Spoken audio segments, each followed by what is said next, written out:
Hello. आज की classes आप सभी के लिए बहुत ही महत्वपूर्ण होने वाला है, क्योंकि इस क्लास में हम लोग जो है हिस्ट्री का, जी हाँ प्यारे बच्चों, क्लास 12 हिस्ट्री का चैप्टर 2 राजा, किसान और नगर को जो है पढ़ने वाले हैं। सबसे सटीक और आसान भाषा में मैं आपको बताने वाला हूँ, समझाने वाला हूँ।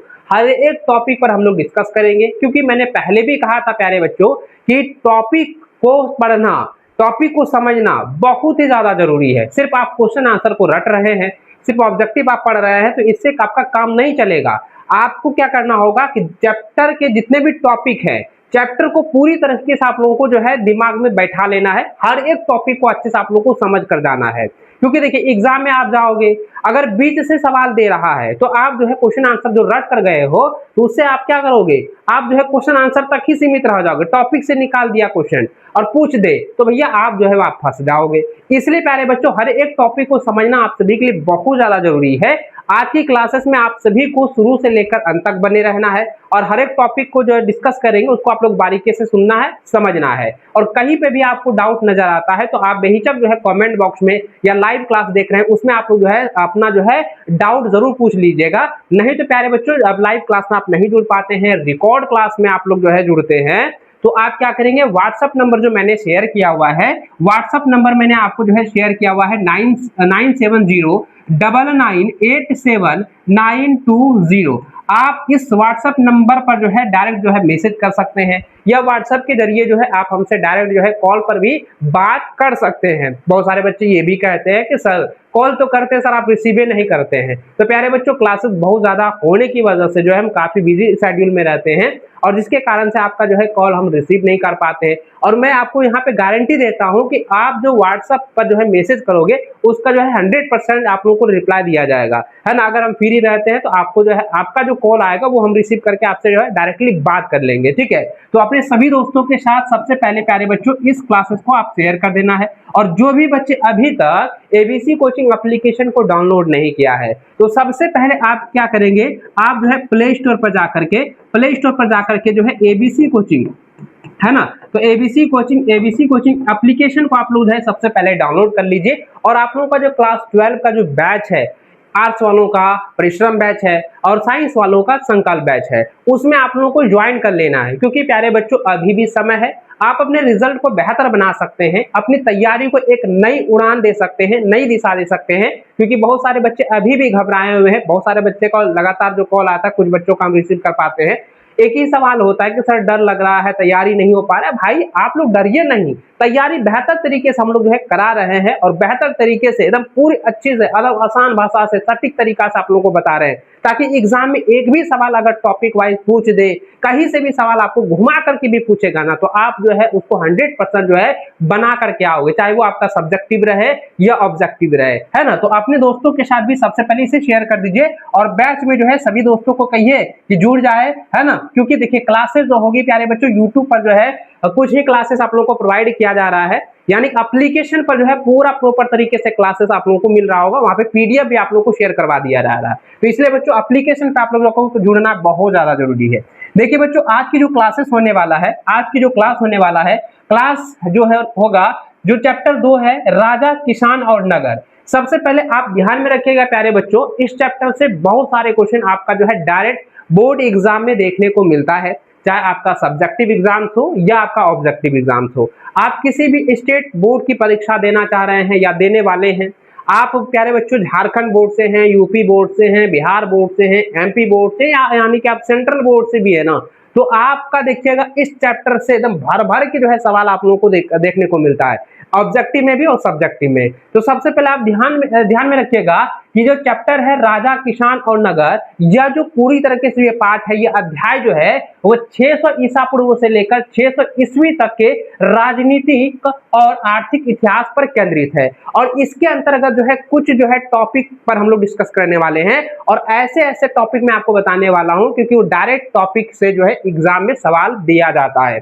देखिए पहला जो है टॉपिक है प्यारे बच्चों, यहाँ पे पहला बिंदु आप लोग ध्यान में रखिएगा, 16 महाजन पद। देखिए 16 महाजन पद से ना आप ऑब्जेक्टिव भी उठाकर देखिए, सब्जेक्टिव भी उठाकर देखिए, इससे सवाल आपका भिड़ेगा, इससे सवाल 100% जो है पूछा जाता है। देखिए 16 महाजन पद जो होता है, इस काल में जो है 16 शक्तिशाली राजाओं का उदय हुआ है, जिनमें मगध सबसे शक्तिशाली जो है बनकर उभरा है। इसके बारे में पूरा डिटेल में हम समझेंगे। नेक्स्ट टॉपिक आता है मौर्य साम्राज्य। देखिए मौर्य साम्राज्य जो एक शक्तिशाली साम्राज्य के रूप में जाना जाता है।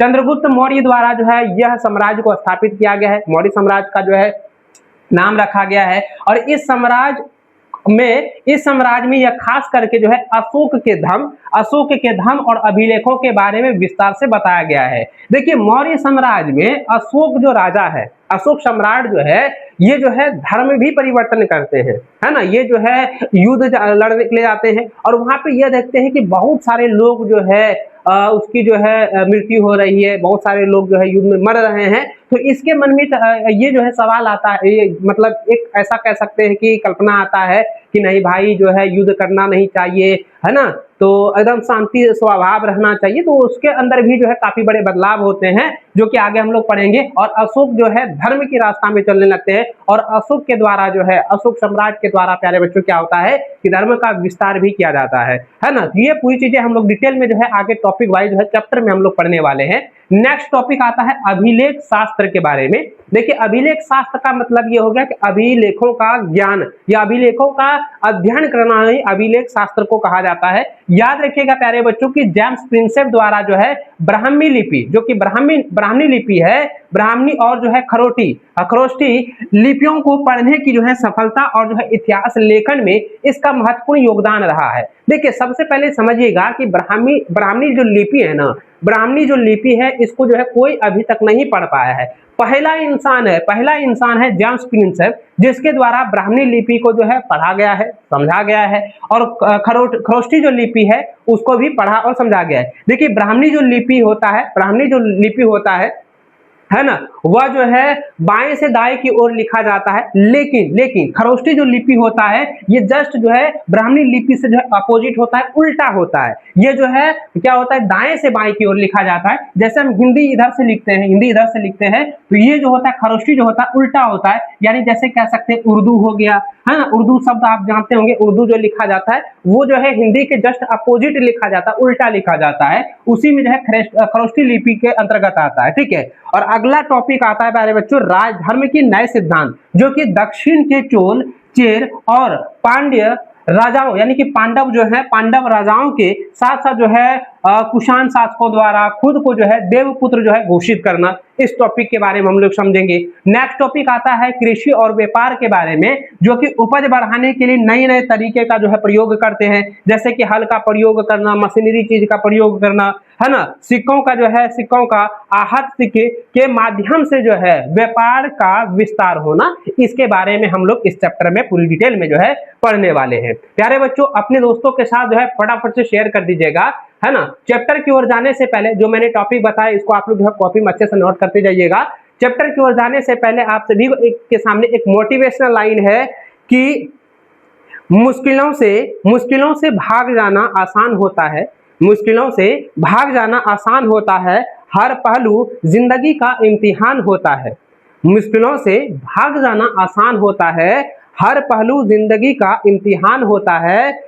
डरने वाले को मिलता नहीं कुछ जिंदगी में, लड़ने वालों के आगे पूरा जहान रहता है। जी हाँ प्यारे बच्चों, लड़ने वालों के कदमों में जो है पूरा जहान जो है रहता है। इसलिए आप लोग जो है मुश्किलों का सामना करते हुए जो है इन जो पहलू आ रहा है, ये जो समय आ रहा है, डरना नहीं है, और इन डर को जो है अपने दिल से, अपने जो है जहन से निकाल फेंकना है। और इस डर के आगे कहता है ना, डर के आगे जीत है। तो हम लोग जो है इस डर को जो है पूरी तरह से निकाल करके जो है तैयारी में अभी जो है अपने आप को झोंक देना है। ज्यादा नहीं, 2 से 3 माह जो है पूरी तरह से आप लोग तैयारी में लग जाइए। आपको जो है देखिए अक्टूबर के बाद खुदे पता चल जाएगा भैया हम लोग तो तैयारी एकदम 100% कंप्लीट हो गया है, 1 से 2 बार रिवीजन करेंगे तो मेरा जो है रिजल्ट बेहतर से बेहतरीन हो जाएगा। यानी कि 90% प्लस आपका जो है रिजल्ट कंफर्म हो जाएगा, ये आपकी मुट्ठी में हो जाएगा। इसलिए प्यारे बच्चों डर को निकालिए और जो है बिंदास होकर के तैयारी में लग जाइए, ठीक है। चलिए अब देखिए प्यारे बच्चों, इस चैप्टर का पहला टॉपिक आता है ऋग्वैदिक काल। देखिए ऋग वैदिक काल जो है, ऋग वैदिक जो काल है यह जो है 1500 ईसा पूर्व से 1000 ईसा पूर्व तक की है, जिसको हम लोग जो है ऋग वैदिक काल कहते हैं। देखिए सवाल ऑब्जेक्टिव में पूछा जाता है कि ऋग वैदिक काल का जो है वैदिक काल जो है कितने वर्षों का था, तो आप डायरेक्ट यहाँ पे कह सकते हैं कि 1500 ईस्वी पूर्व से लेकर के 1000 ईसा पूर्व तक जो है इनके बीच जो है ऋग वैदिक काल कहा जाता है। यह ऑब्जेक्टिव में ऐसे भी क्वेश्चन घुमा करके आपको पूछ देगा, कहेगा कि 1500 ईसा पूर्व से 1000 ईसा पूर्व तक की अवधि को, है ना, काल को क्या कहा जाता है, तो भैया आप कहेंगे ऋग वैदिक काल कहा जाता है ना। अब ऋग वैदिक काल जो है ये प्यारे बच्चों ये ऋग्वेद की रचना हुई है। ऋग वैदिक काल में किसकी रचना हुई है, जो है आपका ऋग्वेद की रचना हुई है। ऋग्वेद से हमें उस समय की राजधानी, यानी कि जो उस समय की, ऋग्वेद से हमें क्या पता चलता है, ऋग्वेद से हमें यह पता चलता है कि उस समय की राजनीति, समाज और संस्कृति की जानकारी मिलती है। यह काल जो है मुख्य रूप से ग्रामीण यानी गांव पर आधारित था। देखिए ऋग्वेद जो है ना, ऋग्वेद जो लिखा गया, इसकी रचना जो की गई है, सबसे पहले आप यह समझिए प्यारे बच्चों कि ऋग्वैदिक जो काल है, इस काल में जो है ये पूरी तरीके से जो है ग्रामीण से रिलेटेड है ना, गांव से रिलेटेड है, गांव से संबंध रखता है, संबंधित है। तो ये जो है गांव से पूरी तरह से जो है बिलोंग करता है। तो यह काल जो है पूरी तरह से मुख्य रूप से ग्रामीण यानी गांव पर जो है आधारित था। और इस काल के लोग जो है गांव में रहते थे, खेती बाड़ी करते थे, पशुपालन करते थे, है ना। ये चीजें जो है काफी इंपॉर्टेंट है, ऑब्जेक्टिव के लिए बहुत महत्वपूर्ण है। ऑब्जेक्टिव में सवाल जो है इससे रिलेटेड आपके एग्जाम में देखने को मिलने वाला है, ठीक है। देखिए ऋग्वेद काल के बारे में आप लोग समझ गए। चलिए उसके बाद आता है उत्तर वैदिक काल। देखिए उत्तर वैदिक काल जो है 1000 ईस्वी तक क्या था, ऋग्वैदिक काल था। लेकिन 1000 ईस्वी पूर्व से लेकर के 600 ईसा पूर्व तक, याद रखिएगा 1000 ईसा पूर्व से लेकर के 1000 ईसा पूर्व से लेकर के 600 ईसा पूर्व तक जो है यह उत्तर वैदिक काल कहा जाता है। और इस उत्तर वैदिक काल में इस काल में समाज और शासन में बड़े बदलाव हुए हैं। काफी सारे जो है इस जो है काल में काफी बड़े बदलाव हुए हैं। वो कौन कौन से बदलाव है आगे हम लोग पढ़ेंगे। इस काल में जो है रचित प्रमुख जो है वेद है सामवेद, यजुर्वेद और अर्थवेद। देखिए हम लोग तो जानते हैं ना जी, वेद कितने प्रकार के, 4 प्रकार के होते हैं। लेकिन देखिए ऋग्वैदिक काल में एक जो है वेद का रचना हुआ, कौन सा, ऋग्वेद का, है ना। उसके बाद उत्तर वैदिक काल में जो है 3 गो वेद का जो है रचना किया गया। कौन कौन सा, सामवेद, यजुर्वेद और अर्थवेद, है ना, याद रखिएगा अथर्ववेद। ये जो है 3 जो है वेद का जो रचना किया गया है, यह जो है उत्तर वैदिक काल में जो है किया गया है। तो आप इसको अच्छे से नोट करते जाइए, कॉपी में लिखते जाइए, है ना। और आगे देखिए इस काल में जो है रचित जो है प्रमुख वेद जो है वो सामवेद है, यजुर्वेद है और जो है अथर्ववेद है। और इस काल की जो राजा है, इस काल के जितने भी राजा है वो काफी जो है शक्तिशाली थे, है ना, शक्तिशाली थे और शक्ति बढ़ाने लगी राजा अधिक शक्तिशाली और जो है कभी कभी जो है निरंकुश होने लगा। महिलाओं की स्थिति जो है इस काल में जो है कमजोर होने लगी थी, है ना। और वर्ण व्यवस्था स्थापित हुए इस काल में, क्या है, उत्तर वैदिक काल में जो है वर्ण व्यवस्था जो है स्थापित हुए, जैसे कि ब्राह्मण हो गया, क्षत्रिय हो गया, वैश्य, शूद्र। इस समय के लोगों में काफी जो है भेदभाव जो है उत्पन्न होने लगे, यानी एक दूसरे से जो है काफी जो है मतभेद होने लगा, है ना, भेदभाव होने लगा कि वो जो है क्षत्रिय है, वो जो ब्राह्मण है, वो वैश्य है, वो जो है शूद्र है। इस प्रकार से जो है जाति भेदभाव जो है होने लगा, है ना। इस काल में, किस काल में, तो ये हो गया उत्तर वैदिक काल में, ठीक है। यहाँ तक क्लियर है, समझ चुके होंगे, एकदम पूरी तरह से क्लियर समझ चुके हैं ना। चलिए आगे समझते हैं। 600 ईसा पूर्व के बाद जो है एक बड़ा बदलाव हुआ। 600 ईसा पूर्व के बाद जो है काफी बड़ा बदलाव हुआ। उसमें क्या क्या बदलाव हुए हैं, तो इस समय जो है भारत में नए धर्म का विस्तार हुआ है, राजा जो है उभरने लगे हैं। इस काल में जो है बौद्ध धर्म हो गया, बौद्ध धर्म का उदय हुआ, जैन धर्म का उदय हुआ, 16 महाजनपदों का उदय हुआ। और इसमें जो है सबसे शक्तिशाली जो है महाजनपद जो था, है ना, शक्तिशाली जो है महाजनपद था वो था मगध महाजनपद। वो जो है सबसे शक्तिशाली जो है महाजनपद कौन सा था, मगध महाजनपद था। इसको आप लोग अच्छे से ऑब्जेक्टिव के लिए तैयार कर लीजिए। देखिए अब कहेगा कि 16 महाजनपदों का जो उदय हुआ, विस्तार जो हुआ, वो किस काल या किस अवधि में हुआ, तो याद रखिएगा 600 ईसा पूर्व, 600 ईसा पूर्व में जो है ये बदलाव हुआ था। और उसी के समय जो है सबसे जो है शक्तिशाली मगध महाजन पद का उदय हुआ है ना, विस्तार हुआ, और इसी में जो है 16 महाजन पदों का उदय हुआ है, और इसमें जो है जैन धर्म का, है ना, जैन धर्म का, बौद्ध धर्म का उदय हुआ है। चलिए अब आगे हम लोग टॉपिक को समझते हैं कि आगे का जो विकास है, यानी कि 600 ईसा पूर्व के बाद जो बदलाव हुआ, उसके बाद जो है आगे इसका जो है विकास होने लगा।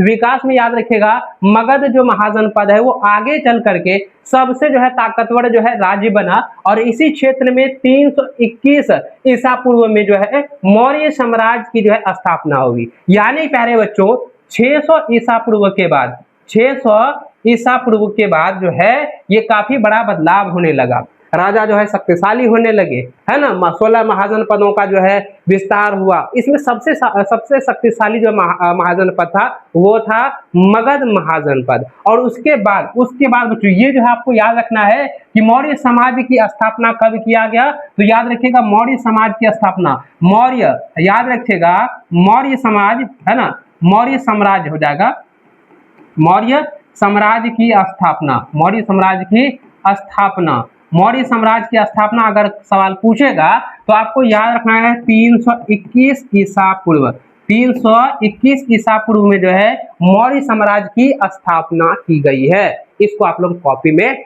नोट करते जाइए, एकदम बिल्कुल राइट है एकदम। चलिए एकदम अच्छे से समझ रहे होंगे। चलिए नेक्स्ट देखते हैं, देखते हैं बच्चों वैदिक सभ्यता के बारे में। देखिए वैदिक सभ्यता में प्यारे बच्चों याद रखिएगा जब ऋग्वेद खत्म होने लगा, मौर्य साम्राज्य जब खत्म होने लगा, मौर्य साम्राज्य का जो है निष्पादन होने लगा, है ना, धीरे धीरे जो है उसका छवि कम होने लगा, है ना, क्षय होने लगा, तो उसके बाद जो है वैदिक जो है सभ्यता का जो है उत्पत्ति हुआ। और याद रखिएगा सिंधु सभ्यता के पतन के बाद ही जो है वैदिक सभ्यता का जो है उदय हुआ है। याद रखिएगा कि सिंधु सभ्यता के पतन के बाद ही जो है वैदिक सभ्यता का उदय हुआ। वैदिक जो है कालीन सभ्यता एक ग्रामीण सभ्यता थी। वैदिक जो सभ्यता है वो क्या है, ग्रामीण सभ्यता थी, क्योंकि हम लोग शुरू से पढ़ रहे हैं कि 600 ईसा पूर्व से लेकर के 600 ईस्वी पूर्व तक की जो है यह जो है ऋग वैदिक काल के अंतराल से लेकर के अभी तक जो काफी बड़े बदलाव हुए, महाजन पद का जो है उदय हुआ, 16 महाजन पद हुए, उसके बाद जो है सबसे जो है शक्तिशाली, सबसे जो है स्ट्रॉन्ग जो है महाजन पद जो हुआ वह था मगध महाजन पद। और उसके बाद जब मौर्य साम्राज्य की जो है पूरी तरह से धीरे धीरे जो है उसका कम होने लगा, डाउन होने लगा, तो उसके बाद जो है सिंधु सभ्यता के पतन के बाद जो है वैदिक सभ्यता का जो है उदय हुआ। और वैदिक कालीन सभ्यता जो है ये पूरी तरह से ग्रामीण सभ्यता है ना, गांव से रिलेटेड है, और यह जो है आर्य लोगों के द्वारा जो है बनाई गई सभ्यता थी। वैदिक सभ्यता याद रखिएगा, वैदिक सभ्यता जो है वो आर्य लोगों के द्वारा जो है बनाई गई सभ्यता थी। इस सभ्यता में याद रखिएगा यह जो सभ्यता है 1500 ईसा पूर्व से लेकर के 600 ईसा पूर्व तक जो है चली थी। याद रखिएगा इसका समय काल, इसको आप लोग अच्छे से कॉपी में नोट करते जाइए कि वैदिक सभ्यता जो है 1500 ईसा पूर्व से लेकर के 600 ईसा पूर्व तक चली थी। और इसकी जो स्थापना किया गया, यानी इसको जो है इस सभ्यता को जो बनाया गया है किसके द्वारा, तो आर्य लोगों के द्वारा जो है वैदिक सभ्यता को तैयार किया गया है, बनाया गया है। याद रखिएगा इस सभ्यता को जो है वैदिक सभ्यता इसलिए कहा जाता है, देखिए क्यों कहा जाता है, यानी कि यह जो सभ्यता है कि 1500 से लेकर के 600 ईसा पूर्व तक की जो सभ्यता है, जो कि आर्य लोगों के द्वारा जो तैयार किया गया, आर्य लोगों के द्वारा जो बनाया गया, तो इस सभ्यता को जो है वैदिक सभ्यता क्यों कहा गया। तो याद रखिएगा कि इस सभ्यता के बारे में है जानकारी वेदों से मिलती है। याद रखिएगा ये जो सभ्यता तैयार किया गया आर्य लोगों के द्वारा, जो यह सभ्यता तैयार किया गया है 1500 ईसा पूर्व से लेकर के 600 ईसा पूर्व तक, तो ये जो है वैदिक सभ्यता क्यों है, क्योंकि इस सभ्यता में जो है पूरी तरीके से जानकारी जो है वेदों के द्वारा जो है मिली है, पूरी तरह से वेदों के द्वारा जो है मिली है। मैंने आपको बताया था ना कि ऋग्वैदिक काल में जो है ऋग्वेद का जो है रचना किया गया, उसके बाद जो है उत्तर वैदिक काल में जो है सामवेद, यजुर्वेद और जो है अथर्ववेद का जो है रचना किया गया। यानी कि चारों वेद की जो जानकारी है वो वैदिक सभ्यता से मिलती है। और वैदिक सभ्यता इसलिए कहा गया है क्योंकि इसकी जानकारी पूरी तरीके से जो है वेदों पर निर्भर है, वेदों से जानकारी मिली है, इसलिए इस जो है सभ्यता को वैदिक सभ्यता कहा गया। और इस सभ्यता का जो नाम है, इस सभ्यता का जो उत्पत्ति है, इस सभ्यता का स्थापना जो किया गया है वो किन लोगों के द्वारा, तो आर्य के लोगों के द्वारा किया गया है। पूरी तरह से क्लियर है, एकदम टॉपिक आपको समझ में आ गया होगा। मेरी गारंटी है प्यारे बच्चों कि अगर आपको कहीं पे भी दिक्कत है, आप बेहिचक आप जो है पूछ सकते हैं। आप व्हाट्सएप पर जो है कॉल करके मैसेज करके जो है आप हमसे पूछ सकते हैं कि सर हमको टॉपिक समझ में यहाँ नहीं आया, भैया हमको यहाँ पे टॉपिक समझ में नहीं आया, हमको एक बार बता दीजिएगा। तो हम पूरी तरह से जो है कोशिश करेंगे आपको जो है व्हाट्सएप के द्वारा, है ना, आप या कॉल के द्वारा जो आपको जो है टॉपिक को समझा दिया जाए। और जो भी बच्चे अभी तक जो है एप्लीकेशन से नहीं जुड़े हुए हैं, तो आप जो है अभी भी मौका है, आप अपने बैच में ज्वाइन कर लीजिए। हो सकता है 1 से 2 दिन के बाद आप लोगों को ऑफर मिले, हो सकता है अगर कल या परसों तक में, हमको लग रहा है कि कल से या परसों तक में आप लोग को ऑफर मिल जाएगा, है ना, तो ऑफर में भी आप लोग जो है ज्वाइन हो सकते हैं। तो यहाँ तक समझ गए कि यह जो सभ्यता है वो वैदिक सभ्यता क्यों कहा गया है, क्योंकि यह जो है इस सभ्यता में जो है वेदों से जो है इनकी जानकारी मिली है। और इस सभ्यता को जो है ग्रामीण सभ्यता भी कहते हैं। अब ग्रामीण सभ्यता क्यों कहा जाता है, क्योंकि यह जो है गांव से जुड़ा हुआ है ना, गांव से जुड़ा हुआ है, इसलिए जो है ग्रामीण सभ्यता कहा गया है। और इस सभ्यता में जो है संस्कृत भाषा बोली जाती थी। इस भाषा में, इस सभ्यता में प्यारे बच्चों संस्कृत भाषा की जो है बोली होती थी, यानी कि इसका चलन था, संस्कृत भाषा का चलन था। याद रखिएगा, है ना, याद रखिएगा। चलिए अब समझते हैं जनपद के बारे में। देखिए जनपद का मतलब होता है जिला, जनपद का मतलब होता है प्यारे बच्चों जिला, और महाजनपद का अर्थ होता है राज्य। तो ये जो जिला है, जनपद का मतलब हो गया जिला, उसके महाजनपद का अर्थ हो गया राज्य। इसको आप लोग अच्छे से इसको नोट कर लीजिए, इसको आप लोग जो है कॉपी में फटाफट से नोट कर लीजिए। देखिए जनपद यानी डिस्ट्रिक्ट यानी जिला, जन का अर्थ होता है लोगों या जनता, है ना, जन का अर्थ होता है लोग या जनता, और पद का अर्थ होता है स्थान या पद चिन्ह। याद रखिएगा, है ना, याद रखिएगा, जन का अर्थ क्या होता है लोग या जनता, और पद का अर्थ होता है स्थान या पद चिन्ह, है ना। और इस प्रकार जो है जनपद का शाब्दिक अर्थ हुआ जहां लोग रहते हैं, जहां लोग रहते हैं या जनता का निवास स्थान होता है, उसी को जो है जनपद कहा गया है, जनपद कहा गया है। अगर ऐसे पूछा जाए कि बताइए जनपद का अर्थ क्या होता है, तो आप क्या कहोगे, जनपद का अर्थ होता है जिला यानी डिस्ट्रिक्ट, और जो है महाजनपद का अर्थ हो गया पूरी तरह से मतलब राज्य, स्टेट, है ना। ये आप लोगों को याद रखना है, इसको नोट करते जाइएगा, नोट करते जाइएगा, है ना। चलिए ये जो है पूरी तरह से क्लियर है। चलिए आगे बढ़ते हैं। अगला जो मेन टॉपिक आ रहा है भैया प्यारे बच्चों 16 महाजनपद के बारे में। देखिए 16 महाजनपद का हर एक पॉइंट को आप लोगों को बारीकी से समझना है, क्योंकि 16 महाजनपद से रिलेटेड भैया आपका जो है सब्जेक्टिव में भी सवाल देखने को मिलेगा, ये आपका ऑब्जेक्टिव में भी सवाल देखने को मिलेगा। इसलिए आप इसको अच्छे से समझिएगा, बारीकी से समझिएगा, एकदम जो है कान का जो है ढक्कन आप लोग खोल लीजिए, हम दिमाग का जो है रास्ता जो है एकदम बढ़िया से साफ कर लीजिए, कि ताकि इधर से सुने और दिमाग में अच्छे से जो है इसको बैठा लेना है। देखिए 16 महाजनपद, हमने अभी आप लोगों को बताया कि 16 महाजनपद जो है यह पूरी तरह से ग्रामीण से रिलेटेड है ना। और इसी महाजनपद में जो है शक्तिशाली जो है महाजनपद का तैयार हुआ, यानी मगध महाजनपद जो है सबसे शक्तिशाली है, पावरफुल है। और इसी महाजनपद में जो है राजाओं की जो है शक्ति बड़ी है, राजाओं का जो है काफी ज्यादा जो है चलन हुआ है, ये आगे हम समझेंगे। देखिए याद रखिएगा प्यारे बच्चों की 16 महाजनपद 6ठी शताब्दी ईसा पूर्व में प्राचीन भारत में राजनीतिक, आर्थिक और सामाजिक विकास के रूप में 16 महाजनपद का जो है उदय हुआ। इसे भारत में प्राचीन राज्यों की शुरुआत मानी जाती है। अधिकांश महाजनपद राजतंत्र थे, जबकि वज्जी और मल जो है गणतंत्र थे। याद रखिएगा इसमें अधिकतर जो महाजनपद है, 16 वो महाजनपद है, वो हम समझाएंगे आगे, आगे बताएंगे कि 16 महाजनपद कौन कौन से हैं। 16 महाजनपद में जो है अधिकांश जो महाजनपद है वह कौन है, राजतंत्र थे, जबकि वज्जी और जो है मल जो है वो गणतंत्र थे। याद रखिएगा 16 महाजनपद के अधिकांश जो महाजनपद थे वो कौन से महाजनपद थे, वो गणतंत्र महाजनपद थे, राजतंत्र महाजनपद थे, और जो है वज्जी और मल जो है वो गणतंत्र थे। याद रखिएगा, इसको आप अच्छे से कॉपी में नोट करते जाइए।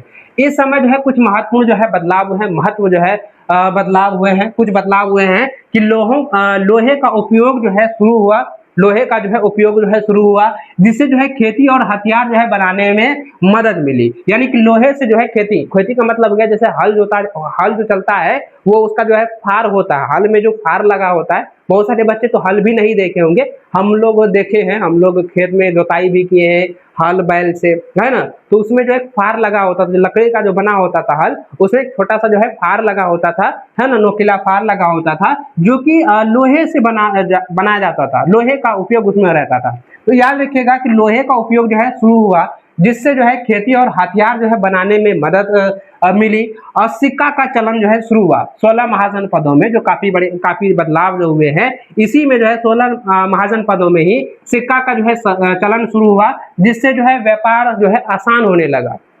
अब कोई वस्तु हमको खरीदना है तो सिक्का का जो है अगर चलन चलने लगा है तो हम क्या करें, सिक्का दे करके जो है उस चीज को हम खरीद सकते थे। लेकिन लेकिन लेकिन उससे पहले, उससे भी पहले 16 महाजन पदों से पहले जो है वस्तु विनिमय कार्य होता था। वस्तु विनिमय का कार्य का मतलब ये हो गया कि हम अगर कोई चीज हमको लेना है, जैसे हमको गेहूं का जरूरत है और किसी इंसान को चावल का जरूरत है, हम क्या करेंगे, उसको हम जैसे कि एक शेर या जितना भी है हमको लेना है, उतना जो है उसके बराबर, यानी जितना हमको लेना है उतना उसको क्या होगा, उसको चावल देना होगा, उसके बाद उतने ही बराबर, यानी उसके बराबरी में हमको जो है वो गेहूं देगा। यानी कि वस्तु विनिमय करते थे, आदान प्रदान करते थे वस्तुओं का, अदल बदल कह सकते हैं। लेकिन उसके बाद जो है 16 महाजन पदों में जब सिक्का का चलन होने लगा, इससे क्या हुआ कि व्यापार जो है काफी आसानी से होने लगा, है ना। और इसी समय जो है जैन धर्म और बौद्ध धर्म का भी उदय हुआ, इसलिए जो है इस समय को जो है परिवर्तनशील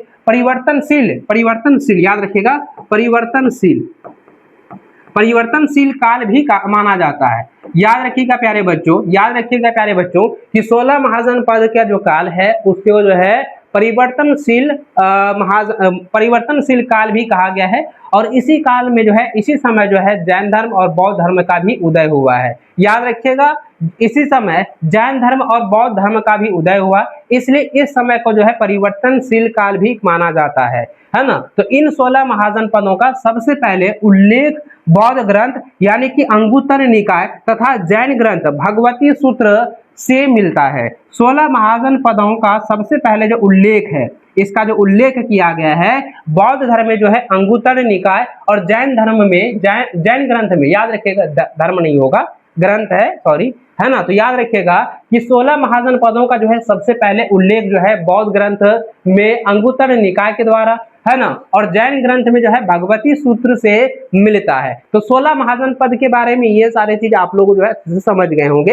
अब आगे समझते हैं कि 16 महाजन पद की जो सूची है और उनकी राजधानियां के बारे में, क्योंकि 16 महाजन पद जो है कौन कौन से हैं, ये अगर आपका जो है एग्जाम में पूछ दे कि बताइए इनमें से क्या क्या कौन कौन 16 महाजन पद है, तो भैया आप जो है गड़बड़ा जाओगे, है ना। इसलिए आप इसको समझ लीजिए, इसको आप लोग समझ लीजिए कि 16 महाजन पद जो है वो कौन कौन से हैं और उनकी राजधानियां क्या है। उनकी राजधानी के बारे में हम लोग यहाँ पे समझेंगे, अच्छे से जो है डिटेल में समझेंगे। इसको आप लोग अच्छे से कॉपी में अच्छे से याद कर लीजिए, नोट कर लीजिए, उतार लीजिए और इसको याद कर लीजिए, कंठस्थ तैयार कर लीजिएगा। चलिए, 16 महाजन पद में पहला महाजन पद है अंग, जो कि इनकी राजधानी क्या है, इनकी राजधानी चंपा है ना, चंपा। दूसरा है मगध महाजन पद, जो कि ये सबसे स्ट्रॉन्ग है, सबसे शक्तिशाली जो है महाजन पद जो है माना गया है। सबसे शक्तिशाली ये महाजन पद के रूप में जो है इसका जो है ये उभरा हुआ है ना। याद रखिएगा, मगध जो है इसका जो राजधानी है राजगिरी, जो कि बाद में जो है ये पाटलिपुत्र इसका जो है राजधानी बनाया गया।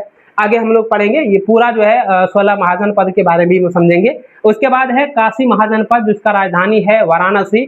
कौशल महाजन पद, जिसका राजधानी है श्रावस्ती। और पांचवा महाजन पद है वज्जी, जो कि इसका राजधानी जो है वैशाली है, इसका राजधानी क्या है, वैशाली। और छठा है मल महाजन पद, जिसकी राजधानी जो है कुशीनारा और पावा है। और सातवां है चेदी महाजन पद, जिसकी राजधानी जो है शक्तिमती है। और ये जो आठवां महाजन पद है वो है वत्य यानी कि वंश, जिसका राजधानी क्या है, कौशाम्बी, है ना, कौशाम्बी होगा, हाँ कौशाम्बी, ठीक है, कौशाम्बी है ना। यहाँ पे देख लेते हैं, ये जो है आपका क्या है, आठवां का, ठीक है, बिल्कुल ठीक है। चलिए, हाँ कौशाम्बी है ना, कौशाम्बी जिसको कि यहाँ पे हाँ कौशाम्बी ही है। चलिए, यहाँ पे समझ गए। चलिए, उसके बाद जो है नवा जो है महाजन पद है वो है कुरु महाजन पद, जिसकी राजधानी जो है इंद्रप्रस्थ है। और 10वां जो है महाजन पद है वो है पंचाल, जो कि हो गया अहिच्छत्र यानी उत्तरी और कंपिलिया यानी दक्षिणी, यानी उत्तरी और दक्षिणी हो गया है ना ये पंचाल। और 11वां है मत्स्य महाजनपद, जो कि इसका राजधानी है विराटनगर। और 12वां जो है महाजनपद है सुरसेन, जिसका राजधानी है मथुरा। अगला है अस्मक महाजनपद, जिसकी राजधानी है पोतन या पोटली। और अगला जो है महाजनपद है अवंती, जिसकी राजधानी क्या है उज्जैन यानी उत्तरी, और माहिष्मति यानी दक्षिणी। और अगला जो है महाजनपद है गांधार महाजनपद, जिसकी राजधानी है तक्षशिला। और 16वां जो है महाजनपद है वो है कम्बोज, जिसका राजधानी है हाटक। तो इस प्रकार से प्यारे बच्चों 16 महाजनपद को भी आप लोग नोट कर लीजिए, 16 महाजनपद को अच्छे से तैयार कर लीजिएगा और इनके राजधानी को आप लोग तैयार कर लीजिएगा, क्योंकि ये ऑब्जेक्टिव भैया, इससे ऑब्जेक्टिव आपका कन्फर्म पूछा जाएगा, है ना। ये चैप्टर ही काफी इंपॉर्टेंट है, इस चैप्टर से कई सारे सवाल आपको देखने को मिलेगा और ये काफी ज्यादा अंक जो है आपके एग्जाम में देती है ना।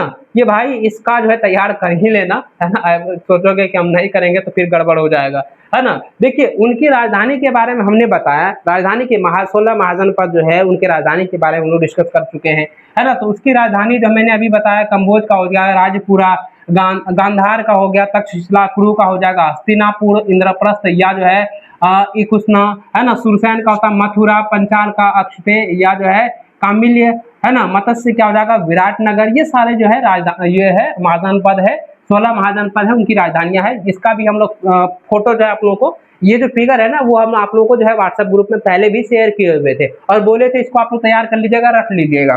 चलिए अब यहाँ पे समझिए बच्चों 16 महाजनपद में 16 महाजनपद की जो कुछ जो है विशेषताएं हैं, उनका विशेषताएं क्या है उसको समझिए कि प्रशासनिक प्रणाली में यानी प्रशासन प्रणाली में अधिकांश महाजनपदों में राजाओं का शासन जो है राजतंत्र होता था, जिन्हें जो है राजा कहा जाता था, है ना। राजतंत्र यानी कि राजा का बेटा राजा, राजा का बेटा राजा, राजा का बेटा राजा, इस प्रकार से जो है उसकी प्रक्रिया होती थी, उस प्रकार से वो राजा बनते थे, है ना। लेकिन क्या होगा कि वज्जी जैसे जो है महाजनपद यानी गण या संघ जो है कहलाते थे, जहां पर जो है सत्ता जो है गणों यानी समूहों के हाथ में होती थी। यानी कि पहले क्या समझिए कि प्रशासन प्रणाली में जो अधिकांश 16 जो महाजनपद है, 16 जो महाजनपद है उसमें अधिकांश जो महाजनपद है वो क्या है गणतंत्र है। लेकिन वज्जी और मल जो आपका महाजनपद है उसमें जो है वो गण या संघ महाजनपद कहलाते हैं, क्योंकि वहां जो है सत्ता, वहां का जो शासन काल है, सत्ता जो है वो गणों के हाथों में होता था, यानी कि समूहों के हाथों में होता था, है ना। तो ये चीजें आपको याद रखना है। उसके बाद जो है द्वितीय नगरीकरण, इसी काल में जो है भारत में नगरों का उदय हुआ है, जिसे द्वितीय नगरीकरण कहा जाता है। ऑब्जेक्टिव में भी सवाल पूछा जाएगा, बताइए द्वितीय नगरीकरण में जो है या इस काल में जो है किन नगरों का उदय हुआ है। तो याद रखिए बच्चों भारत में जो है नगरों का उदय हुआ है, आपको जो है याद कर लेना है। आगे है स्थानीय सेना और कर। देखिए इन राज्यों ने अपनी जो है सुरक्षा के लिए अस्थायी सेनाएं जो है रखी और किसानों से जो है नियमित कर यानी कि उसका जो है वसूली कह सकते हैं, भाग कह सकते हैं, वसूलना जो है वो शुरू किया, है ना। इसी काल में यानी कि महाजनपदों में ही जो है स्थानीय सेना और जो है कर का जो है विस्तारण हुआ है। मगध जो महाजनपद है वो शक्तिशाली होने का क्या कारण है उसको समझिए कि जितने भी 16 महाजनपद है उसमें से सबसे ज्यादा शक्तिशाली जो महाजनपद है वो है मगध महाजनपद। और मगध महाजनपद जो है उनकी जो है पावरफुल होने का कारण क्या है, उनके पीछे क्या कारण हो सकता है कि वो काफी ज्यादा स्ट्रांग हो गया। 16 को महाजनपद है उसमें सबसे ज्यादा मजबूत जो है मगध महाजनपद ही क्यों हुआ, तो उसके बारे में समझिए कि भौगोलिक स्थिति से वो जो है काफी मजबूत रहा, है ना। लोहे की उपलब्धता से जो है वो काफी स्ट्रांग था, वहां पे काफी ज्यादा लोहा जो है उपलब्ध था, जिससे जो है क्या होता था कि हल बनाने के लिए, है ना, खेती बाड़ी करने के लिए जो है उसका उपयोग किया करते थे। और हथियार के लिए भैया वो उपयोग किया करते थे, यानी कि हथियार के लिए, है ना, हथियार के लिए जो है उपयोग करते थे। हर एक उपकरण जो है वहां पर मौजूद हो रहा था, मिल रहा था। देखिए भौगोलिक स्थिति में जो है मगध की राजधानियां प्राकृतिक रूप से जो है सुरक्षित थी, यानी कि राजगिरी पहाड़ियों से घिरा हुआ था। देखिए 16 महाजनपदों में हमने जो बताया कि मगध महाजनपद की जो राजधानी है वह है राजगिरी है। और यह जो राजगिरी है पूरी तरह से पहाड़ों से घिरा हुआ है, पूरी तरह से पहाड़ों से अगर घिरा हुआ है तो वह तो भैया ऑटोमेटिक है कि वो सुरक्षित होगा, क्योंकि अदर जो मतलब जो अन्य राजा है अगर वह जो है युद्ध करना चाह रहा है, उसके ऊपर जो है मतलब जो है सेना छोड़ना चाह रहा है, उसको जो है मात देना चाहेगा तो यहाँ पे क्या होगा कि पहाड़ों से घिरा हुआ है, तो पहली तरह से जो है उसका बाउंड्रिंग किया हुआ है ना, पहले प्रकृति रूप से जो है उसे बाउंड्रिंग किया गया है। तो ये पूरी तरह से बाउंड्रिंग जो मगध महाजन पद का जो बाउंड्रिंग किया गया है, इससे जो है क्या है कि वहां जो है इसे जो है काफी सुरक्षित माना गया है, और ये काफी सुरक्षित माना गया है ना। तो याद रखिएगा मगध की राजधानियां जो है प्राकृतिक रूप से जो है सुरक्षित थी, जिसका राजधानी क्या है राजगिरी, जो कि पहाड़ियों से घिरा हुआ था। कृषि की उर्वरता के कारण जो है यानी कि गंगा और उसकी सहायक नदियां के कारण यहाँ की भूमि जो है काफी उपजाऊ होती थी। देखिए कृषि के क्षेत्र में भी जो है मगध महाजन पद जो है काफी आगे था, स्ट्रांग था, क्योंकि वहां पर क्या है कि सबसे पहले आप समझ गए कि ये जो है पहाड़ी क्षेत्रों से घिरा हुआ था, पूरी तरह से पहाड़ों से घिरा हुआ था, और वहां पर जो है गंगा जैसी नदियां और उसकी सहायक नदियों जो है कृषि के लिए जो है पर्याप्त जो है पानी मिल रहा था, पर्याप्त जो है वहां पे हर चीज जो है उसका उपलब्ध हो जा रहा था, है ना, समय समय पर जो है पानी की जो है सिंचाई हो रहा था। तो इससे क्या होता है वहां पर जो है खेती बाड़ी की जो है प्रचलन काफी ज्यादा हुआ, है ना, उपज जो है ज्यादा होने लगा। तो यहाँ पे जब ज्यादा उपज होने लगा तो व्यापार भी तो होगा, तो जब व्यापार भी होने लगा तो वहां पे व्यापार भी हुआ, तो वो जो है आर्थिक रूप से भी स्ट्रांग होने लगा। तो देखिए आगे समझिए कि लोहे की उपलब्धता आसपास के जंगलों में और खदानों से हथियार और उपकरण बनाने के लिए भारी मात्रा में जो है लोहा उपलब्ध था। कहां पर मगध महाजनपद में, ठीक है। अब याद रखिए हाथियों की उपलब्धता, अब देखिए भैया जंगल है तो हाथी तो होबे न करेगा, तो यहाँ पे क्या है कि सेना, जितने भी सेना थे वो जो है हाथियों का भी उपयोग करने लगे, हाथियों को जो है पालने पोसने लगे, और सेना में जो है जंगलों से पकड़े गए हाथियों का जो है बहुतायत से प्रयोग होता था, यानी कि जो है हाथियों का जो है संसाधन के रूप में सेना जो है उसका उपयोग करने लगे। अब भाई जिसके पास हाथी सेना होगा तो भैया वो राजा तो काफी स्ट्रांग होगा ही, क्योंकि उसके पास हाथी सेना है, और हाथी सेना तो भैया हाथी तो सबसे पहले मजबूत है, और हाथी के सहायता से क्या है कि बड़े बड़े जो है दीवार को जो है तोड़ने में वो जो है मदद करता था, है ना, वो सहायक होता था। मान के चलिए बड़का दीवार हम दे दिए, बड़ा सा दीवार दे दिए, मोटा सा दीवार दे दिए, उधर से हाथी आएगा एक दूसरा मारेगा तो भैया यानी कि सूंड से ऐसे मारेगा तो वो दीवार जो है टूट जाएगा। यानी कि बड़े बड़े दीवारों को भी वो तोड़ने में जो है हाथियों का जो है उपयोग करते थे, हाथी की जो है सहायता लेते थे, और इससे क्या होता था कि मगध महाजन पद जो है काफी स्ट्रांग होने लगा, वहां के राजा जो है काफी ज्यादा मजबूत हो गए, है ना, इस प्रकार से, और वहां के राजा से जो है अन्य जो राजा है वो डरने लगे, तो ये ऑटोमेटिक है वो जो है मजबूत होगा ही। तो हाथियों की उपलब्धता जो है वहां पर मौजूद था, और सेना में जो है जंगलों से पकड़े गए हाथियों का जो है उपयोग करने लगे, प्रयोग करने लगे। तो ये पूरी तरह से समझ गए कि मगध महाजनपद जो है शक्तिशाली क्यों हुआ, शक्तिशाली होने का जो है मुख्य कारण क्या क्या था, वो चीजें हम लोग यहाँ पे समझ चुके हैं। चलिए आगे समझते हैं कि मगध काल की जो है 3 प्रकार के शासन व्यवस्था थी। देखिए महाजन पद में याद रखिएगा, महाजन पद जो है, महाजन पद काल जो है इसमें जो है 3 प्रकार के जो है शासन व्यवस्था थी। पहला था राजतंत्र, दूसरा है गणतंत्र या संघ, और तीसरा है मिश्रित संगठन। राजतंत्र के बारे में हमने अभी जस्ट आप लोगों को बताया कि यहाँ पे क्या होता था, राजतंत्र में राजा का बेटा राजा ही बनता था, उसका बेटा फिर राजा बनेगा। लेकिन गणतंत्र में क्या होता था, गणतंत्र या जो है संघ में क्या होता था, ये जो है लोगों के द्वारा चुने गए जो है शासक का जो है शासक होता था, या जो है किसी जो है संघ के द्वारा जो है उसको जो है तैयार के मतलब जो है शासक बनाया जाता था। ये शासकों के मतलब जो है संघ के हाथों में होता था, इसकी पावर जो है संघ के हाथों में। लेकिन जो है राजतंत्र में क्या होता है, राजा का बेटा राजा ही बनेगा, ये जो है ये क्रिया होती रहती थी, है ना। याद रखिए आगे जो है तीसरा है मिश्रित संगठन, यानी कि मिक्स्ड स्टेट के बारे में, इसके बारे में पूरा डिटेल में समझेंगे। चलिए आगे यहाँ समझते हैं। देखिए राजतंत्र के बारे में समझें तो याद रखिएगा कि इस व्यवस्था में राजा का शासक राजा होता था, राजा की शासन चलता था, लेकिन वह पूरी तरह से जो है तमाशा नहीं होता था, यानी पूरी तरह से जो है तानाशाह कह सकते हैं। यहाँ पे तानाशाह होगा, यहाँ पे हो जाएगा पूरी तरह से, यहाँ पे हो जाएगा तानाशाह। तानाशाह जो है यह पूरी तरह से जो है तानाशाह नहीं होता था, है ना, पूरी तरह से जो है यह तानाशाह नहीं होता था। याद रखिएगा राजतंत्र में इस व्यवस्था में राजा का शासन राजा होता था, राजा का शासन राजा होता था, राजा की शासन चलता था, लेकिन वह पूरी तरह से जो है तानाशाह नहीं होता था, है ना। राजतंत्र वाले प्रमुख महाजनपद थे, राजतंत्र वाले जो है जितने भी प्रमुख महाजन पद थे वे अंग जो है मगध, काशी, कौशल, चेदी आदि थे। याद रखिएगा मगध, काशी, कौशल, चेदी आदि है। तो याद रखिएगा राजतंत्र इस व्यवस्था में शासन किसी एक राजा के हाथों में नहीं होता था, है ना। याद रखिएगा कि गणतंत्र जो शासन काल है, शासन व्यवस्था है, और ये शासन व्यवस्था में जो शासन होता है वो किसी एक राजा के हाथों में नहीं होता था। राजा अकेले जो है फैसला नहीं लिया करते थे, राजा अकेले फैसला नहीं लेते थे, बल्कि कई लोगों के परिषद सभा मिलकर जो है फैसला लेती थी, है ना। राजा भी जो है वो खुद से जो है फैसला नहीं डिसाइड कर पाते थे। ये जो है पूरी तरह से टीम बना करके कह सकते हैं, एक संघ बना करके, है ना, एक परिषद बना करके, सभा बना करके जो है फैसला लिया करते थे।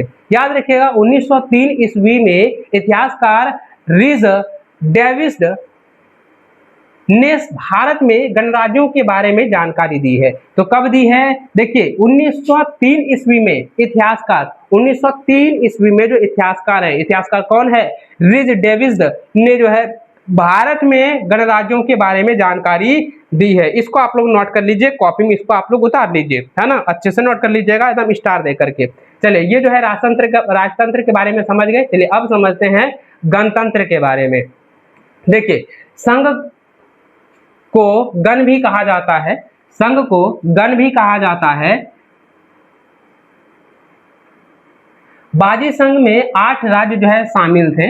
हर गांव के मुखिया को राजा कहा जाता था। राज्य के फैसले सभा मिलकर लेते थे। इसमें यही था बच्चा, याद रखेगा, गणतंत्र में यही था कि ये जो है पूरी तरह से हर एक फैसला जो है पूरा संघ मिलकर जो है करते थे, है ना। और हर एक गांव का जो मुखिया है उसको जो है राजा कहा जाता था। ये हो गया गणतंत्र में। चलिए अब यहाँ समझते हैं गणतंत्र के महत्व के बारे में। देखिए गणतंत्र के महत्व के बारे में इस प्रकार से समझेंगे कि मगध का राजा अजातशत्रु वटी संघ को हराना चाहता था। देखिए गणतंत्र का महत्व में मगध का जो राजा है वो अजातशत्रु वटी संघ को जो है वो हराना चाहता था। उसने अपने मंत्री को गौतम बुद्ध से सलाह लेने भेजा। अब देखिए गौतम बुद्ध से जब सलाह लेने के लिए भेजा गया तो गौतम बुद्ध क्या कहते हैं? तो गौतम बुद्ध का कहना है कि वज्जी के लोग मिलजुल कर जो है काम करते हैं, वे बिना सभा की अनुमति के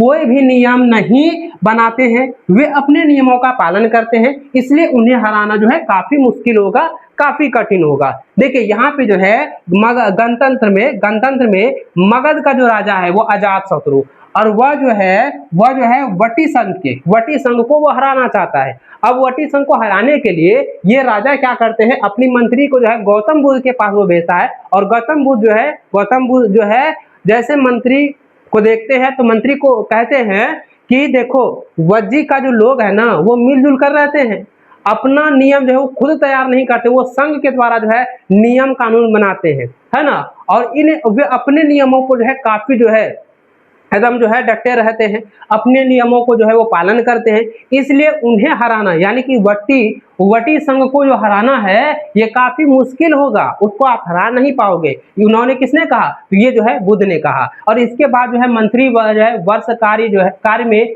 वाची संघ में फूट डाल दी, जिससे उनकी जो है एकता टूट गई। फिर अजातशत्रु ने उसे हराने में सफलता मिली। यानी कि देखिए यहाँ पे क्या हुआ कि जो इसके बाद जो है मगध राजा का जो मंत्री है वो जो है वर्ष काल में, उसी काल में जो है वाची संघ में जो फूट डालने लगा, फूट डाला। और यहाँ पे देखिए एक चीज आता है, फूट डालो जो है शासन करो, वो आगे हम यहाँ बताएंगे, है ना। तो यहाँ पे जो है फूट डाला और उसके बाद जो है उनकी एकता जो है पूरी तरह से टूट गया। फिर अजातशत्रु ने जो है उसे हरा दिया और हराने में उसको जो है सफलता मिली, है ना। ये समझ गए गणतंत्र के महत्व के बारे में। चलिए अब यहाँ पे समझिए प्यारे बच्चों कि इससे हमें तो महत्व बातें पता चलती है। देखिए इसमें हम लोग जो है महत्व बातें क्या पता चलती है, ये चीजें जो हम लोग यहाँ पे पढ़े, ये जो समझे हम लोग, तो इससे क्या पता चला? इससे हमें यही पता चलता है कि फूट डालो और राज्य करो, फूट डालो और राज करो, फूट डालो और राज करो की नीति बहुत पुरानी है। संगठन में शक्ति होती है, धीरे धीरे महाजनपद जो है कमजोर होने लगे और अंत में केवल 4 महाजनपद बचे। देखिए धीरे धीरे जितना भी 16 महाजनपद थे वो धीरे धीरे जो है कमजोर होने लगे, उसमें 4 को जो है महाजनपद बचा। कौन कौन सा? अवंती, कौशल, वत्स और जो है मगध महाजनपद। और इसमें जो है सबसे ज्यादा मजबूत, सबसे जो है शक्तिशाली, याद रखिएगा इसमें जो है सबसे शक्तिशाली,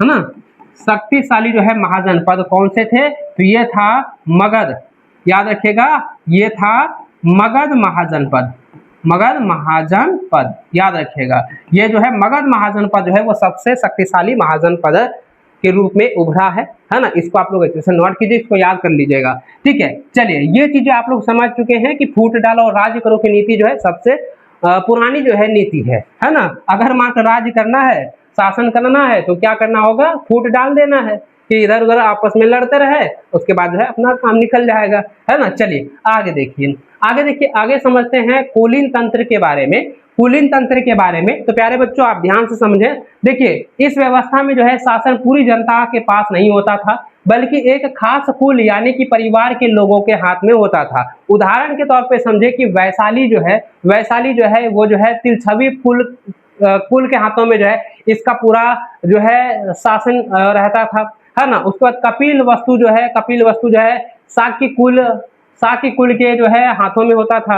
और मिथिला में जो है मिथिला के जो है विदेह कुल के हाथों में शासन काल होता था, है ना। उसके बाद पिपलिन वन, है ना, याद रखिएगा, पिपलिन वन जो है वो जो है मौर्य कुल के हाथों में जो है इसका जो है शासन काल होता था। तो याद रखिएगा, कुलीन तंत्र में या कुलीन तंत्र, ये कुल जैसे हम कहते हैं ना, कुलीन तंत्र का मतलब हो गया कि इसका जो शासन काल है, इसका जो शासन है ये पूरी तरह से जनता के पास नहीं होता था, बल्कि एक खास कुल यानी कि एक खास परिवार के हाथों में इसका जो है कुल होता, मतलब जो है शासन काल होता था, यानी उसको मुखिया मानता, राजा मानते। जैसे आप लोग जो कभी साउथ पिक्चर देखते हो ना बच्चा, तो वहां पे आप देखिएगा कि अधिक देखिएगा कि नहीं कहेगा कि ये जो है कुल समाज है उसको जो है पूरा गांव मानता है, उसको जो है आदर्श जो है घर मानता है, आदर्श व्यक्ति उसको मानता है और उसी के बातों पे चलता है। जैसे कि मुखिया समझ लीजिए, एक तरफ से मुखिया यानी कि एक परिवार के लोगों के हाथों में जो है इसका जो है शासन पूरी तरह से रहता था। चलिए अच्छे समझ गए होंगे।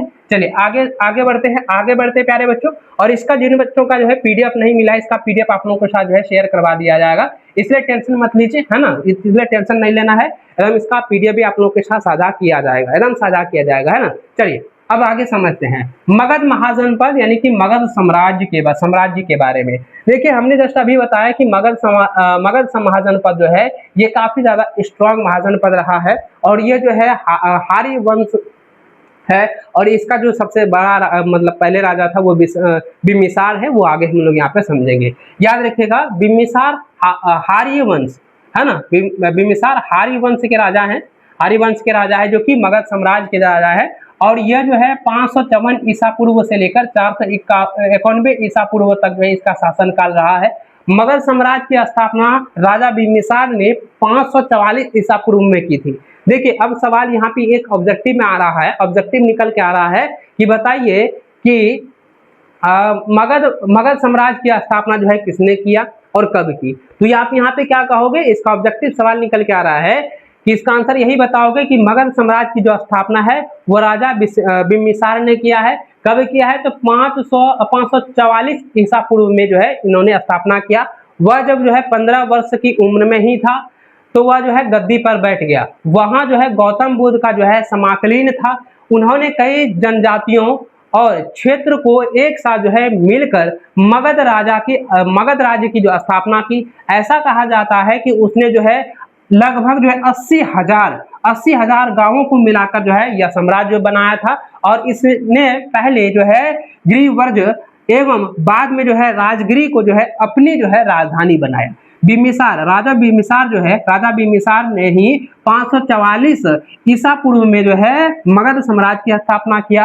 और जब वो 15 वर्ष का ही था तभी जो है वो राजा की गद्दी में बैठ गया। और उसके द्वारा जो बच्चों याद रखिएगा, टोटल जो है 80,000 गांवों को मिलाकर जो है वह जो है साम्राज्य को तैयार किया, है ना। वह जो है साम्राज्य को जो है तैयार किया, साम्राज्य को बनाया। और वह जो है सबसे पहले जो है गिरिवर्ज को जो है राजधानी बनाए। उसके बाद जो है राजगिरी को जो है मगध साम्राज्य का जो है राजधानी बनाया है। इसको आप लोग अच्छे से नोट करते जाए, अच्छे से समझ गए होंगे। आप मुझे ऑब्जेक्टिव में बताइएगा मगध साम्राज्य की राजधानी क्या है, मगध साम्राज्य की राजधानी का क्या है। चलिए आंसर बताइए, फटाफट से बताइए। देखिए, हमको लग रहा है ना बच्चा कि आपके मन में डाउट नहीं होना चाहिए, इसलिए बीच बीच में ऑब्जेक्टिव जो भी क्वेश्चन निकलने को लग रहा है कि यहाँ पे ये क्वेश्चन निकलना चाहिए, ये क्वेश्चन आपका ऑब्जेक्टिव बनेगा, तो हम आपको बताते जाएंगे, इसलिए निश्चिंत होकर रहिए, ध्यान से समझिएगा, ध्यान से सुनिएगा, अच्छे से पढ़िए, है ना। चलिए पूरी लगन के साथ आपको पढ़ना है। देखिए 80,000 गांवों को मिलाकर के जो है मगध साम्राज्य जो है बनाया गया था,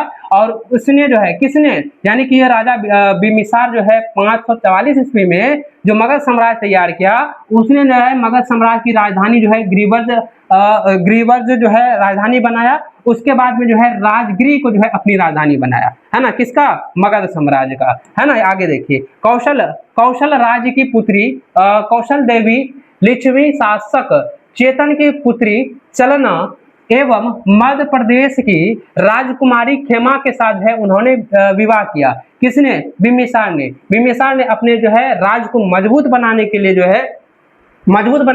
जो है जो कौशल देवी लिच्छवी और शासक चेतन की जो पुत्री है चरना और मध्य प्रदेश की जो राजकुमारी खेमा है उसके साथ जो है बिम्बिसार ने जो है अपने राज्य को मजबूत बनाने के लिए जो है उन्होंने शादी किया, है ना। और अपने पुत्र अजातशत्रु के द्वारा जो है मारा गया।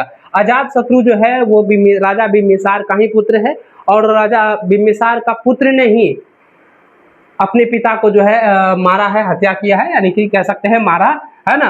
याद रखिएगा कि वह अपने पुत्र अजातशत्रु के द्वारा ही मारा गया। इस प्रकार जो है बिम्बिसार का अंत हुआ। बिम्बिसार का अंत जो है कैसे हुआ, तो आप कहोगे कि बिम्बिसार का जो अंत है उसके जो पुत्र है अजातशत्रु के द्वारा ही मारा गया, इसलिए इसी तरह से जो है बिम्बिसार का जो है अंत हुआ है। चलिए अजातशत्रु का जब देखिए जब बिम्बिसार का जो है अंत हो गया, उसके बाद आता है अजातशत्रु। उसके बाद क्या आता है, कौन आएगा भाई, उसका बेटा ना आएगा। मगध राज्य है, मगध साम्राज्य जो है उसमें जो अधिकांश जो है मगध महाजनपद जो है, यानी मगध साम्राज्य में अधिकांश जो साम्राज्य है, अधिकांश जो महाजनपद है वो कौन सा महाजनपद है, गणतंत्र है। तो गणतंत्र में क्या होता है, राजा का बेटा भैया राजा बनेगा, राजा के बाद शासन राजा करेगा, राजा का जो शासक होगा राजा ही होगा। इस प्रकार से जो है प्रक्रिया होती थी। अब यहाँ पे है कि जब बिम्बिसार का अंत हो गया, तो बिम्बिसार का अंत जो होगा तो उसका बेटा ना जो है गद्दी पर बैठेगा। तो उसका बेटा कौन है, तो उसका बेटा है अजातशत्रु। देखिए अजातशत्रु जो है वो 491 से लेकर 459 ईसा पूर्व तक इसका शासन काल रहा। अजातशत्रु अपने पिता बिम्बिसार की हत्या करने के बाद जो है मगध का जो है सम्राट बना, और इसने जो है फूट डालकर वज्जी संघ पर जो है जीत भी हासिल किया।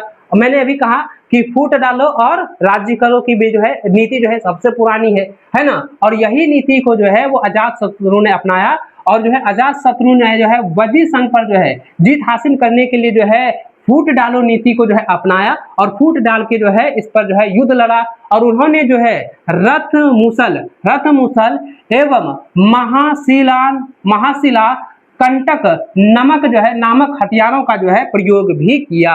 ये जो दो हथियार इसको नोट कर लीजिएगा, यहाँ पे नोट कर लीजिएगा प्यारे बच्चों कि किनके शासन काल में ऑब्जेक्टिव में क्वेश्चन निकल रहा है, इसको आप कॉपी में नोट कर लीजिए। सवाल यहाँ पे ऐसा आ रहा है, सवाल ऐसा पूछा जाएगा, बताइए कि किनके शासन काल में जो है रथ मूसल जो है हथियारों का जो है प्रयोग किया गया। तो आप कहोगे अजातशत्रु के शासन काल में, जिसका शासन काल क्या था 491 से लेकर के 459 ईसा पूर्व तक, है ना। तो ये आप लोगों को याद रखना है ना। गौतम बुद्ध की मृत्यु के बाद, जब गौतम बुद्ध की जो है मृत्यु हो गई, मर गए, उसके बाद जो है अजातशत्रु ने जो है राजगिरी में उनकी जो है भस्म पर एक जो है स्तूप बनाया, और इसी के समय जो है प्रथम जो है बौद्ध संगीति का जो है आयोजन भी किया गया या आयोजन हुआ। तो इसको आप लोग नोट करते जाइएगा, ठीक है। चलिए अब जो है अजातशत्रु के बारे में हम समझ गए, एकदम शॉर्ट में समझेंगे, ज्यादा लॉन्ग नहीं जाएंगे, क्योंकि इसका जो है चैप्टर, ये जो चैप्टर है ना काफी लंबा चौड़ा है, और जो है ज्यादा नहीं भी पढ़ना है ना। चलिए आगे समझ लेते हैं कि अजातशत्रु के बारे में समझ गए कि 491 से लेकर 459 ईसा पूर्व तक था, और उसके द्वारा जो है फूट डालो नीति का जो है प्रयोग करके जो है ये शासन व्यवस्था किया ना। चलिए अब आगे समझते हैं उदयन। याद रखिएगा उदयन। देखिए उदयन जो है वो कौन है, तो देखिए याद रखिएगा कि उसने भी अपने पिता अजातशत्रु की हत्या कर इन शासन प्राप्त किया। उसने जो है गंगा, सोन और पुनपुन गंडक नदियों के संग्रह पर पाटलिपुत्र नगर की स्थापना की एवं पाटलिपुत्र को राजधानी बनाया। हरियांग वंश के अंतिम और कमजोर शासक नागदस था। याद रखिएगा प्यारे बच्चों, अच्छे से समझिए कि सबसे पहले बिम्बिसार बिम्बिसार जो है राजा बिम्बिसार, उसके बाद इसका पुत्र, इसका जो पुत्र है, इसका पुत्र कौन है, तो इसका पुत्र जो है बिम्बिसार का पुत्र कौन, बिम्बिसार का पुत्र है अजातशत्रु, अजातशत्रु है, अजातशत्रु। और इसका जो पुत्र है, इसका जो पुत्र है वह कौन है, इसका पुत्र है उदायीन। उदायीन जो है वो इसका पुत्र है, किसका, अजातशत्रु का। देखिए अजातशत्रु ने जो है अपने पिता का हत्या किया, ये इसका पिता है, ये इसका जो है हत्या किया, इसका जो है हत्या, अजातशत्रु ने अपने पिता का हत्या किया, है ना, अपने पिता का हत्या किया। उसके बाद जो है जब अजातशत्रु जब शासन काल में था, उसका बेटा का नाम है उदायीन, और यह जो उसका बेटा है उदायीन, ये उदायीन भी जो है क्या किया, अजातशत्रु, ये जो इसका पिता है, इसका जो है क्या किया, वो हत्या कर दिया। अब हत्या करने के बाद जो है अब अजातशत्रु के जगह पे कौन शासन करने लगा, शासक में कौन बैठा, तो ये बैठा उदायीन। अब जो उदायीन जो है, उदायीन जब शासनकाल, तो इसका शासनकाल देखिए, उसका शासनकाल क्या रहा, तो अभी उसका शासनकाल देखिए, अभी हम लोग पढ़े कि 491 से लेकर के जो है 459 ईसा पूर्व तक जो है किसका था, अजातशत्रु का, अजातशत्रु का था ना जी। तो अजातशत्रु जो है 491 से लेकर 459 ईसा पूर्व तक जो है शासनकाल को संभाला, मगध साम्राज्य को संभाला, और वो जो है एक राजधानी को तैयार किया, है ना, राजगिरी, है ना। उसके बाद प्यारे बच्चों याद रखिएगा, उसके बाद जो है इसका जब हत्या हुआ, है ना, अजातशत्रु अपने बेटे के द्वारा ही मारा गया, अपने बेटा यानी उदायीन के द्वारा ही जो है इसकी हत्या की गई, मारा गया। तो अब जो है इसके शासन काल में, उदायीन का जो शासन काल है वो 460 ईसा पूर्व से, 460 ईसा पूर्व से लेकर के जो है 440 ईसा पूर्व तक है ना, याद रखेंगे उदायीन जो है 460 ईसा पूर्व से लेकर 440 ईसा पूर्व तक, इसने भी जो है अपने पिता अजातशत्रु की जो हत्या करके उसके शासनकाल में जो है अपनी गद्दी संभाला, है ना, वो गद्दी पर बैठा, शासन प्राप्त किया। उसने जो है गंगा, सोन और पुनपुन गंडक नदियों के संग्रह पर जो है पाटलिपुत्र नगर की जो है स्थापना किसने किया, पाटलिपुत्र नगर की स्थापना किसने किया है, तो बच्चों याद रखिएगा उदायीन के द्वारा, उदायीन के द्वारा जो है पाटलिपुत्र कि नगर का जो है स्थापना किया एवं पाटलिपुत्र को जो है राजधानी बनाया। मगध साम्राज्य का जो राजधानी है वो उदायीन के द्वारा ही पाटलिपुत्र को बनाया गया था, याद रखिएगा। और हरियांग वंश के अंतिम और कमजोर शासक जो है नागदशक था, नागदशक, याद रखिएगा, है ना। अब देखिए जब यह उदायीन का भी शासन काल खत्म हुआ, उसके बाद आता है 412 ईस्वी से लेकर के 344 ईसा पूर्व तक, जो कि शिशुनाग वंश जो है वो हरियंत वंश के अंतिम शासक को हरा करके जो है शिशुनाग ने मगध में शिशुनाग वंश की जो है स्थापना की। यह राजवंश बहुत कम समय तक जो है विद्यमान रहा, यह जो है बहुत ही कम समय तक जो है विद्यमान रहा और शिशुनाग ने जो है वैशाली को भी अपनी राजधानी बनाया, परंतु उसके पुत्र अशोक ने राजा बनने के बाद पुनः जो है पाटलिपुत्र को अपनी राजधानी बनाया। उसी समय जो है द्वितीय बौद्ध संगीति यानी कि कलाशोक के काल में इसकी जो है कलाशोक में बनाया गया था, याद रखिएगा। इसी समय जो है द्वितीय बौद्ध संगीति का जो है आयोजन किया गया था, किसके काल में, तो शिशुनाग वंश काल में ही पाटलिपुत्र को पुनः जो है राजधानी बनाया गया और उसी काल में बच्चों याद रखिएगा द्वितीय बौद्ध संगीति का आयोजन किया गया। इसको आप लोग अच्छे से नोट करते जाइए। चले यहाँ तक क्लियर है, यहाँ तक क्लियर है प्यारे बच्चों, यहाँ तक क्लियर है ना, बिल्कुल एकदम जबरदस्त सर। एक छोटा सा जो है शायरी का ही है, छोटा सा शायरी भाई, मुझे तो एक ही शायरी याद है, बहुत सारा शायरी है। देखो मोटिवेशनल लाइन एक बार फिर से कहेंगे, जो कि शुरू में ही आपको बताए थे कि मुश्किलों से भाग जाना आसान होता है, हर पहलू जिंदगी का इम्तिहान होता है। डरने वालों को मिलता नहीं कुछ जिंदगी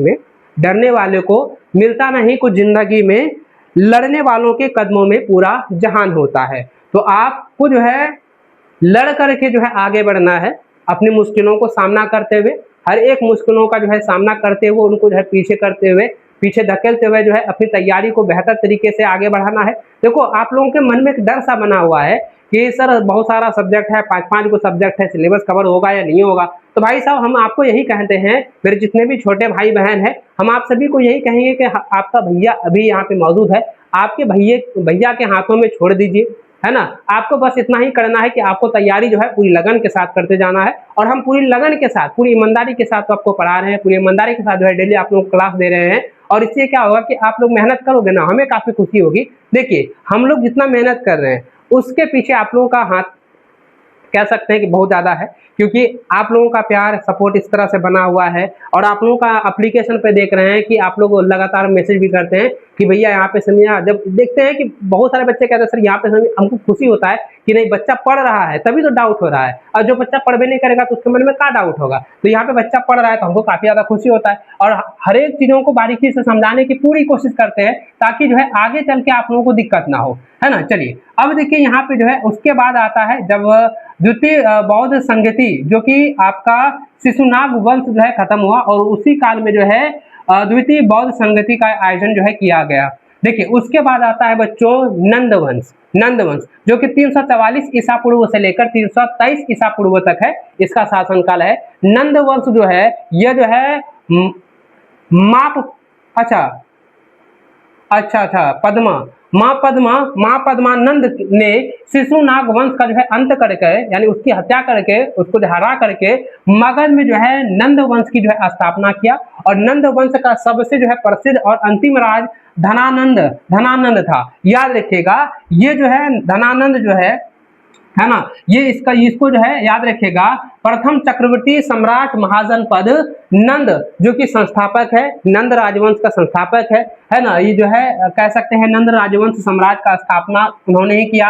और देखिए याद रखिएगा बच्चों की इसका अंतिम जो राजा है वो सबसे प्रसिद्ध और अंतिम राजा कौन है नंद वंश का, वो है धनानंद है, जिन्होंने बहुत जो है विस्तारित जो है साम्राज्य का जो है निर्माण किया। धनानंद के समय में ही यूनानी राजा सिकंदर ने भारत पर हमला किया था, और सिकंदर के वजह से यह वंश जो है कमजोर हो गई थी। और फिर चंद्रगुप्त मौर्य मगध में नंद वंश को समाप्त करके मौर्य साम्राज्य की स्थापना की।